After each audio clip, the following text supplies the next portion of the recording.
Por la señal de la Santa Cruz de nuestros enemigos, líbranos, Señor Dios nuestro. En el nombre del Padre, y del Hijo, y del Espíritu Santo. Amén.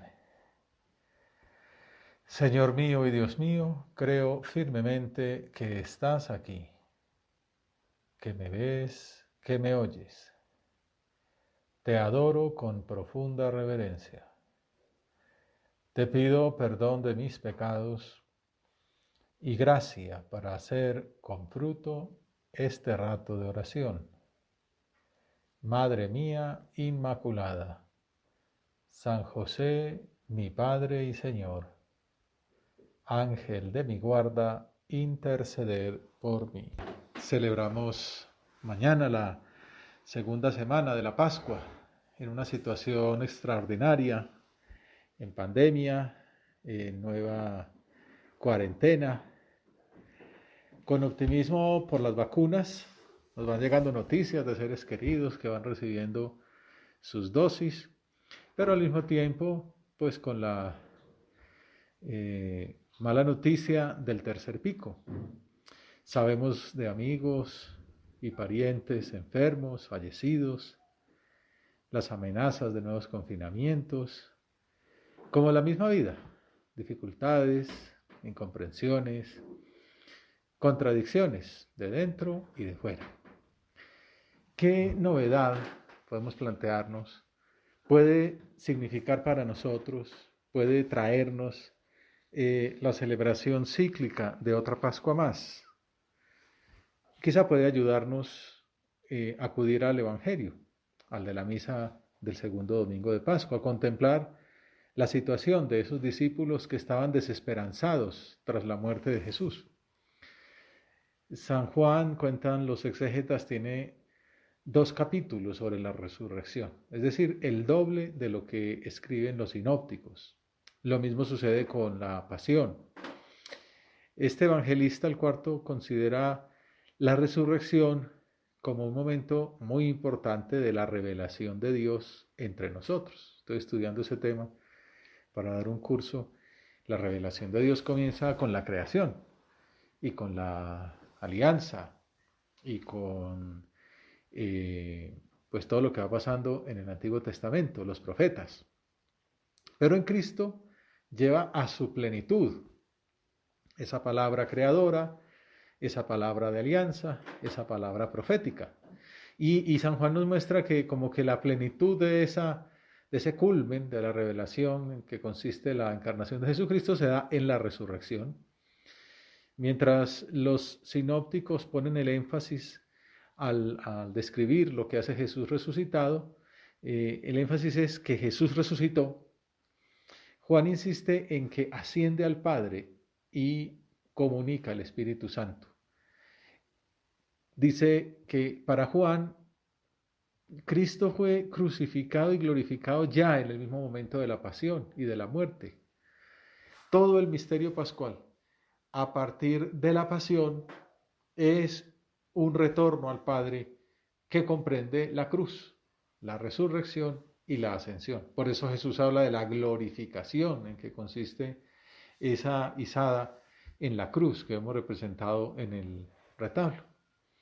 Pero bueno, volvemos a eso que decíamos al comienzo, nos imaginamos esos discípulos desesperanzados, con algunos ecos de la aparición de Cristo, pero tampoco se le ha vuelto a ver, con miedo de los judíos, encerrados. Al anochecer de aquel día, el primero de la semana, nos cuenta capítulo 20 de San Juan, estaban los discípulos en una casa, con las puertas cerradas por miedo a los judíos. Nos metemos en la escena, nos imaginamos formar parte de ese grupo, con los 11, sin Judas. Y en esto, en medio de esa reunión, atemorizada, que sin embargo nos habla de la importancia de la unidad, de la fraternidad, que en la iglesia somos familia, que Jesucristo nos hizo hermanos, que nos había dicho el jueves santo, ámense los unos a los otros como yo los he amado, lávense los pies los unos a los otros. La importancia de compartir las penas y las alegrías. que la iglesia es una familia. La obra, decía San José María, es una partecita de la iglesia, un rinconcito del hogar de Nazaret, y debe serlo. En estos días así en que nos van llegando noticias desalentadoras o enfermedades de gente a la que queremos, pues van llegando también ecos muy bonitos de esa unión tan bonita, ¿no? De unos que rezan por otros, de una persona concreta que está muy encomendada, de intenciones que nos llegan para que estemos unidos a lo que pide el Papa, a lo que pide el Padre, a la gente que queremos. Algunos ni siquiera los conocemos, pero como son seres queridos de otros que queremos, pues somos todos, formamos parte del mismo hogar. Y ese es el espíritu de la primitiva cristiandad. Por eso San José María decía que teníamos que parecernos a los primeros cristianos, unidos en una casa, aunque sea con las puertas cerradas por miedo, pero con fraternidad. Y en medio de esa comunión, de esa fraternidad, entró Jesús, atravesando las paredes, pues era ya un ser resucitado, se puso en medio y les dijo, paz a vosotros, la paz sea con ustedes. Jesús repite, la paz sea con ustedes. Como el Padre me envió, así también los envío yo. Entró Jesús, saludo pascual, la paz, esa es la alegría que veíamos la noche santa de la vigilia, de la resurrección de Jesús, que Jesús la va repitiendo y que termina convirtiéndose en un saludo entre los cristianos. La paz del Señor sea contigo. Nos saludamos en la misa, en la hora también tenemos ese saludo de desearnos la paz, tener presencia de Dios recordándonos la paz. Los orientales se dicen, ha resucitado el Señor, en verdad ha resucitado, ¿no? Todos como motivo de paz. Y una de las deducciones, de las definiciones del diccionario de esta palabra paz es, dice, en el cristianismo, sentimiento de armonía interior que reciben de Dios los fieles. Esta mañana hablaba con una persona pues, que tiene un cargo de autoridad. Me decía que es importante el uso del lenguaje, ir actualizando como las consignas, porque el tema de la esperanza en medio de la pandemia pues sigue siendo como una virtud clave, pero como que es la misma, como que a veces también viene bien remozar. Y le había pasado que uno dice, decirla es bonito, pero otra cosa es ya tener que aplicarla uno a casos concretos, una persona en la UCI o entubado o que no recibe la vacuna, bueno. Y entonces una cosa es decir, hemos de tener esperanza y otra es decir, yo concretamente tengo que tener esperanza a pesar de estar golpeado por estas circunstancias. Bueno, el Señor nos sale a nuestro encuentro, por eso decía que el Evangelio nos ayuda diciéndonos la paz. Esta persona en concreto me hablaba de la serenidad como una de esas virtudes que se podía insistir, que se está existiendo en algunos ambientes con mucha eficacia, que está sirviendo, que la gente, bueno, sí, serenos, alegres. Que en el fondo son como distintas maneras, ¿no? La serenidad también lo ha dicho el Señor y lo hemos meditado recientemente, ¿no? Aprendan de mí que soy manso y humilde de corazón. Esa mansedumbre, una manera de decirla más contemporáneamente es serenidad. Pero Jesús nos dice concretamente, la paz. Vivamos de paz. Y el diccionario dice, sentimiento de armonía interior que los fieles reciben de Dios. También los exégetas explican que el que acaba de traspasar la muerte transmite la paz de la que vive a aquellos que aún tienen miedo. Una paz muy diferente a la que da el mundo. La paz os doy, mi paz os dejo, mi paz os doy, recordamos en la misa. No la paz que da el mundo, que suele ser como el acallarse de las armas, que en el fondo son paces de mentiras, son treguas en el fondo en medio de una guerra. La paz verdadera es la que nos da Dios. Quizá esa es la explicación también, podría uno pensar, por el cual no se alcanza a veces la paz en la tierra, porque pretendemos hacerla depender de la mera voluntad humana, sin contar con la ayuda de Dios. Y esa paz de la que estamos hablando, dice San Pablo a los Romanos, es uno de los frutos del Espíritu Santo. La paz sea con ustedes. Ya hemos dicho que Juan no insiste como los sinópticos en el hecho de que Jesús ha resucitado verdaderamente. El verbo que Juan utiliza para indicar la presencia de Jesús es Jesús viene, apareció entre ellos. Jesús ha venido entre los suyos. Pues lo que leíamos era, Jesús entró, ¿no? Se puso en medio y les dijo la paz. Precisamente para indicar que Jesús se pone en medio de la iglesia, continuamente a lo largo de la historia, en medio de sus hermanos los cristianos, donde se reproducen situaciones de acogida. Y la primera situación de estas es cuando los fieles están reunidos, aunque atenazados por el miedo, y por tanto inmersos en una situación oscura y equivocada, pero reunidos en oración, ayudándose unos a otros, consolándose recíprocamente. Nos acordamos hace un año, el Papa Francisco, en esa plaza de San Pedro vacía, pero unido a todo el mundo por la televisión, como liderando esta barca de la humanidad en medio de esa tempestad. ¿Y qué hacía? Pues no daba un discurso enfervorizante, sino una oración. Dirigía una oración. Nos unía en el diálogo, en la petición, en la plegaria al Señor. Esa paz de la que hablas tú, Señor, en el Evangelio, eres tú el que nos la das. Y de hecho, el tiempo de resurrección nos habla de esto. Mi paz os dejo, mi paz os doy. No os la doy como la da el mundo. Ahí, en esa unión de oración los unos por los otros, de acogida, de preocuparnos, de pensar en los enfermos, en las víctimas, en los necesitados, Jesús se hace presente y se manifiesta. ¿Cómo manifiesta su presencia? La manifiesta con los dones de su presencia espiritual, que son la paz y la alegría.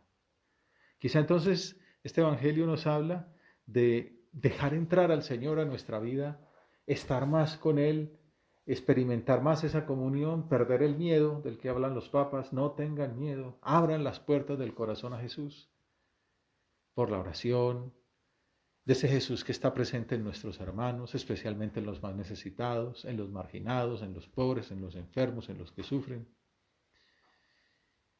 La paz sea con ustedes. Y además sigue diciendo, como el Padre me envió, así también los envío yo. En Juan, la misión forma parte de la glorificación. El Padre envía al Hijo y por eso lo glorifica en la pasión, porque se está obedeciendo al Padre, se está cumpliendo la misión que el Padre le había otorgado. Y también entonces el Hijo nos envía a nosotros, así como el Padre envió a Jesús, Jesús es el apóstol del Padre, nosotros somos apóstoles de Jesús, o el Padre, el Hijo y el Espíritu Santo nos envían a nosotros. ¿Para qué? Para que seamos también sembradores de paz y de alegría, decía San José María, para que llevemos esa paz. Interesante considerar así nuestra vida, nuestra vocación cristiana, como sembradores de paz, sembradores de alegría. San José María habla en Camino, ¿no? De que no podemos andar con caras largas, modales bruscos. O sea, el cristiano tiene que estar sonriente, a veces cuesta, pero no es una sonrisa falsa, sino que viene de dentro, porque puede ser que esté en la cruz.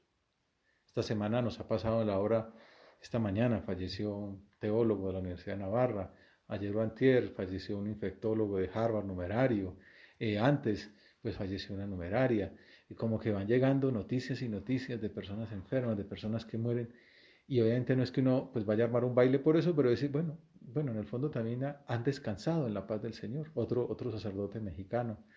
Y dice uno, bueno, pues Señor, tú sabes más. Y entonces la actitud tiene que ser de serenidad, de paz, de amor. Eh, San José María decía, hablando de esta misión que el Señor nos da de sembradores de paz, la paz sea con ustedes.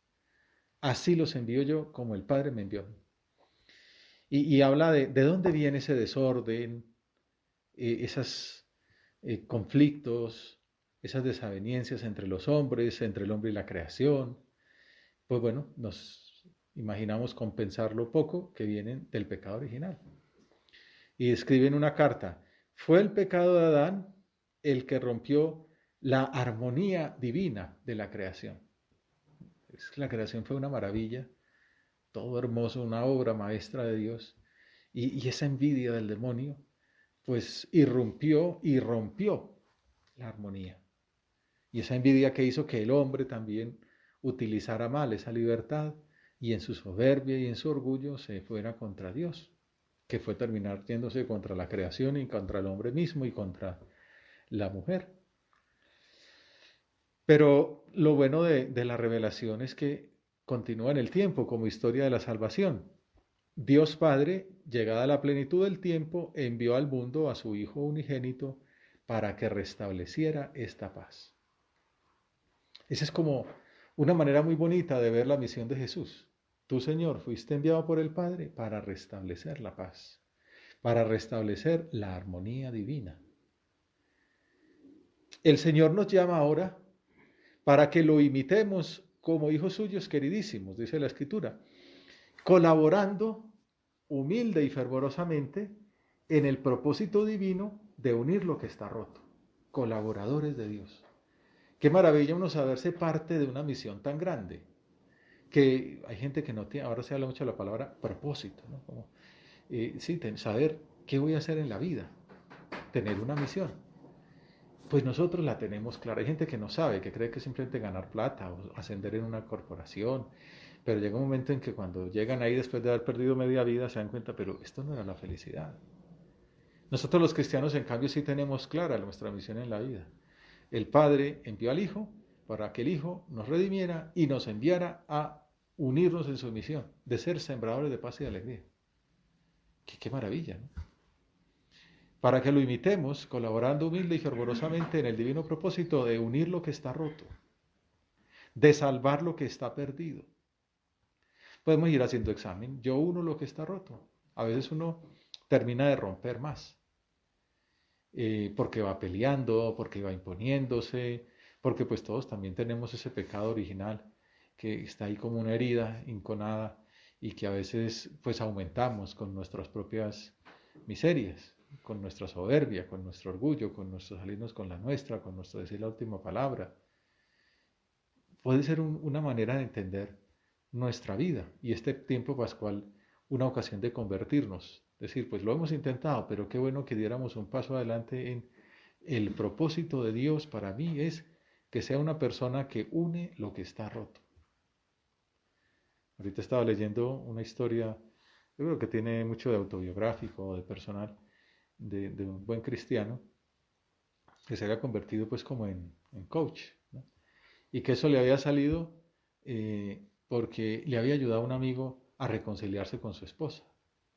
Y entonces como que ahí esa situación le hizo ver que podía dedicarse hasta profesionalmente a eso, a ayudarle a la gente a mejorar. Bueno, pues quizá no nos dediquemos profesionalmente, pero sí decir, qué bueno que por donde yo vaya uniendo lo que está roto. Hay tanta gente que va rompiendo lo que está unido o terminando de romper lo que está roto, partiéndolo más todavía. Unir lo que está roto. Salvar lo que está perdido. Ese es el apostolado, ¿no? Reconciliar a los hombres con Dios, a nuestros amigos, darles lo mejor que tenemos. Qué bueno se siente cuando uno lleva a un amigo a la confesión, cuando a una persona a la que uno quiere, pues le da lo mejor que tiene, que es la reconciliación con Dios. Cuando dos amigos se vuelven a unir diciendo, pues gracias porque me llevaste a este paso que me ha dejado tan alegre. Salvar lo que está perdido. Digo así en las personas, uno a uno, que es la batalla más importante, y de uno en uno, pues se termina transformando el mundo. Bueno, pero también uno puede decir, mi profesión, qué bueno que mi profesión, o mi labor profesional, mi ambición sea salvar lo que está perdido. Ordenar lo que el hombre ha desordenado. Llevar a su fin lo que se descamina. No en plan pues sí, como negativo, de crítica, así medio profética, malentendida, fundamentalista, sino sembrando paz, sembrando alegría, sin ir haciendo aspavientos, sino con una sonrisa en la cara, yendo por delante, iluminando, atrayendo hacia Dios, restablecer la divina concordia de todo lo creado. Por eso digo, es unas palabras muy bonitas y todo un programa de vida. En otra parte dirá reconciliar el mundo con Dios. Primera vez que yo vi esas palabras así como que me dieron fuerte en la oración. Es todo un proyecto, ¿no? Reconciliar el mundo con Dios. De alguna manera es perfeccionar el mundo y de esa manera también acelerar la llegada de los cielos nuevos y la tierra nueva. Podemos formular entonces un primer propósito de este rato de oración: ser sembrador de paz y de alegría. Y para eso, ya decíamos, es un regalo del Espíritu Santo, así dice San Pablo. Los frutos del Espíritu Santo son paz, etcétera, ¿no? Alegría. Pues entonces hay que pedírselo al Señor. No solamente proponérmelo yo, que también está bien, esforzarme por hacer cosas amables, por ser alegre, por ir sereno, por ser pacífico. Bienaventurados los pacíficos, dirá el Señor también en otro momento. Pero sobre todo, pegarse más de Dios, pedírselo como que nos dé ese don, el Padre Eterno, Jesús resucitado, el Espíritu Santo que habita en nuestra intimidad. Pedirles que nos hagan, como dice San José María, sembradores de paz y de alegría, de la paz y de la alegría que Jesús nos ha traído. Esa que Jesús anuncia cuando se aparece a los discípulos: la paz sea con ustedes. Esa que sale en la Santa Misa, ¿no?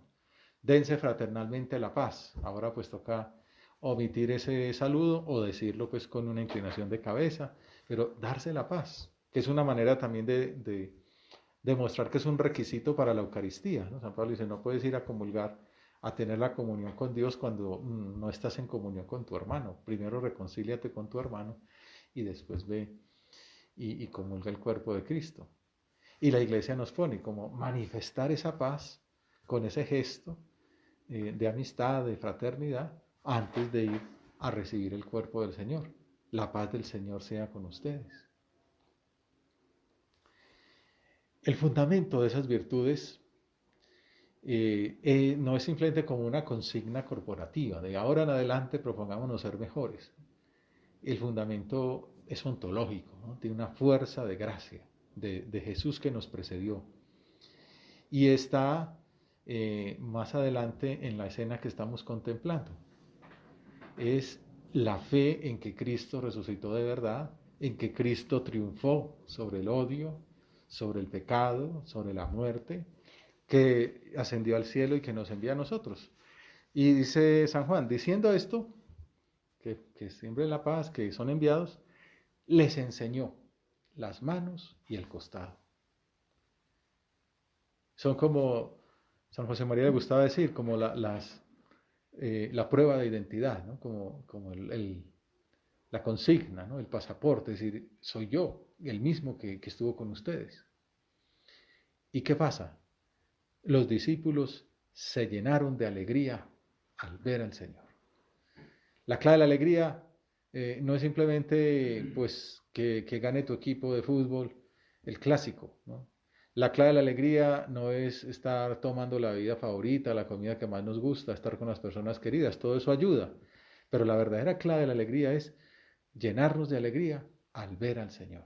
Al ver al Señor resucitado, al ver al Señor que triunfa. Por eso estos días son los más importantes de todo el año en el ciclo litúrgico.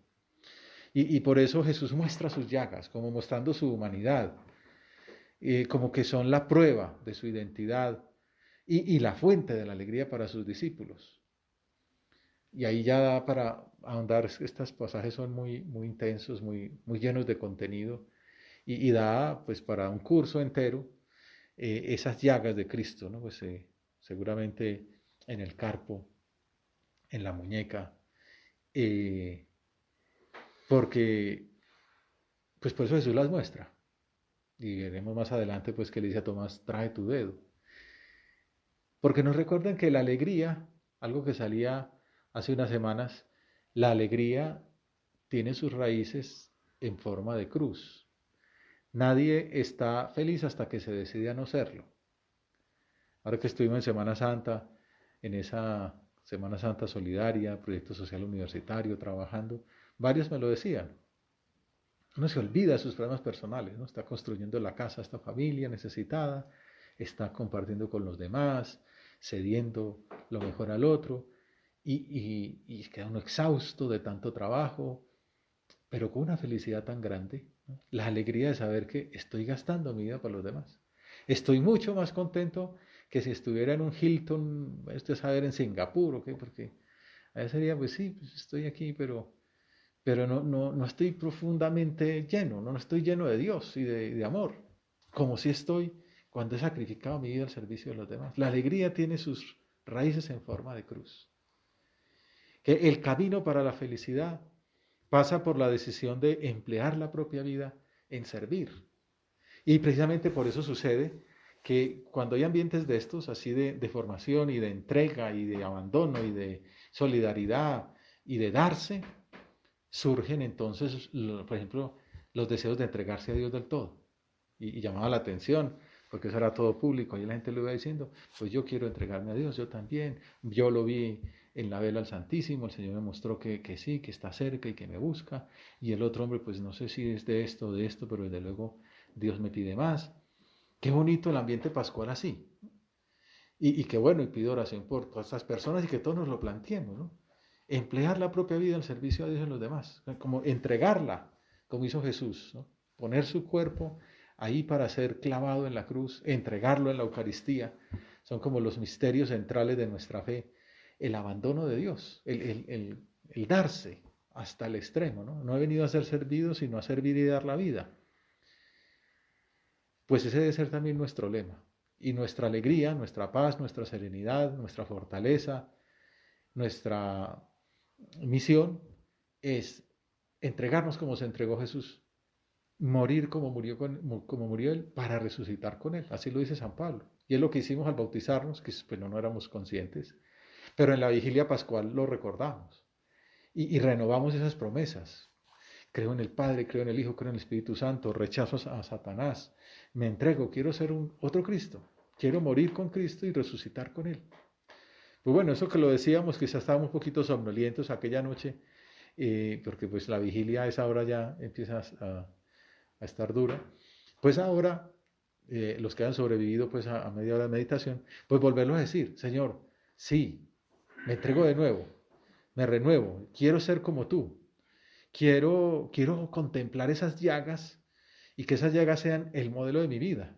Y estas llagas han inspirado a muchos santos. Santa Teresa de Jesús, por ejemplo, también un poco su deseo de entrega y su decisión de darse vino de la contemplación de una imagen de las llagas de Cristo. Y luego, pues ya Dios le dio un regalo que fue pues como contemplarlas vivamente. Lo tiene dicho en su vida, dice. Aparecióme como otras veces y comenzóme a mostrar la llaga de la mano izquierda, y con la otra sacaba un clavo grande que tenía metido. Parecíame que a vuelta de clavo sacaba la carne. Veíase bien el gran dolor que me lastimaba mucho. Ya lo puede uno llevar a su oración, imaginarse esa escena y dice, el gran dolor que padeció Jesús por mis pecados, porque yo fui el que le clavó a Jesús al madero con mis pecados, Señor, y también entonces vendrá eso, ¿no? Para hacer el verdadero camino de paz y de alegría no es el del pecado, aunque el diablo me quiera engañar como engañó a Adán y Eva.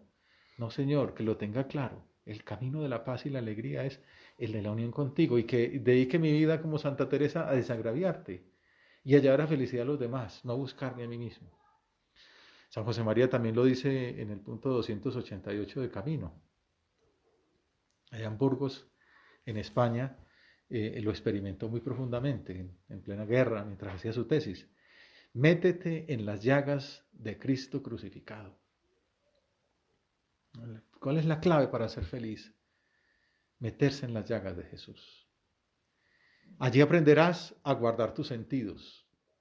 A veces vamos por la vida con los sentidos dispersos y por eso es bueno reconocer la importancia del recogimiento, de meternos en nosotros mismos y más aún, de una vez recogidos, meternos en Dios. Y una manera concreta que nos dan estos santos es guardar los sentidos metidos en las llagas de Cristo. Allí en las llagas de Cristo tendrás vida interior. Él decía que se metía en la llaga de la mano derecha. o otras veces que se metía en la llaga del corazón. Dicen la devoción famosa al Sagrado Corazón de Jesús. Y a veces pues besaba esa llaga. O Juan Pablo II dice, no entiende que es de él, ¿no? Es bonito ser como San Juan, poner la cabeza en el pecho del maestro y escuchar esos latidos de ese corazón. San José María decía, en la puerta de esa llaga del corazón, iba haciendo entrar a ese corazón de Jesús a los hijos suyos espirituales. Nosotros podemos hacer lo mismo, ¿no? Señor, te pido por este amigo, por esta amiga, por este pariente, por este enfermo. Señor, te meto este enfermo en tu corazón. Sánalo, sálvalo. Y ofrecerás al Padre de continuo los dolores del Señor y los de María, que la tenemos ahí en el retablo sufriendo al lado de Jesús, para pagar por tus deudas y por todas las deudas de todos los hombres. Otro propósito concreto para enamorarse de ese rostro de Cristo sufriente, como decía Juan Pablo II, es quedarse metido cada día en la llaga del costado de mi Señor. Eso es un apunte íntimo de San José María, que terminó siendo el punto 934 de Forja, lo unía a la misa. Comulgo el cuerpo y la sangre de Cristo y me quedo metido en la llaga del costado de mi Señor todo el día. Estoy viendo televisión, pero desde la llaga del costado de mi Señor. Y obviamente si aparece algo inconveniente, pues lo rechazo porque eso es lo que llevó a Cristo a sufrir. Y si algo me cuesta seguir trabajando porque lleva un tiempo y ya la cabeza no me da, pues quizá me ventilo un poco, lo que sea, pero trabajo con más intensidad y por eso pongo el crucifijo en la mesa, como dice el punto aquel del científico que está con el microscopio y dice, esa cruz necesita un crucifijo, que tengo que ser yo, y otra horita más de trabajo, más intensidad. Jesús, te pedimos que nosotros nos llenemos de alegría al contemplarte en la oración, en el Evangelio, en la Eucaristía, en la reconciliación. Se nos acaba el tiempo. Y terminemos entonces con otro consejo de San José María. Y ya después mañana en la homilía seguimos viendo otras cosas. Si queréis aprender de la experiencia de un pobre sacerdote que no pretende hablar más que de Dios, os aconsejaré que cuando la carne intente recobrar sus fueros perdidos, o la soberbia que es peor, se rebele y se encabrite, os precipitéis a cobijaros en esas divinas hendiduras que en el cuerpo de Cristo abrieron los clavos que le sujetaron a la cruz y la lanza que atravesó su pecho.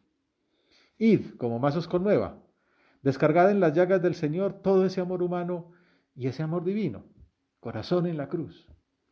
Que esto es apetecer la unión, sentirse hermano de Cristo, consanguíneo suyo, hijo de la misma Madre, María, porque ella es la que nos llevó hasta Jesús. Madre nuestra y Madre de Cristo, que tu amor nos ate a la cruz de tu Hijo. Que entrando por ese camino, seamos entonces sembradores de paz y de alegría. Te doy gracias, Dios mío, por los buenos propósitos, afectos e inspiraciones que me has comunicado en esta meditación. Te pido ayuda para ponerlos por obra. Madre mía Inmaculada, San José, mi Padre y Señor, Ángel de mi guarda, interceded por mí.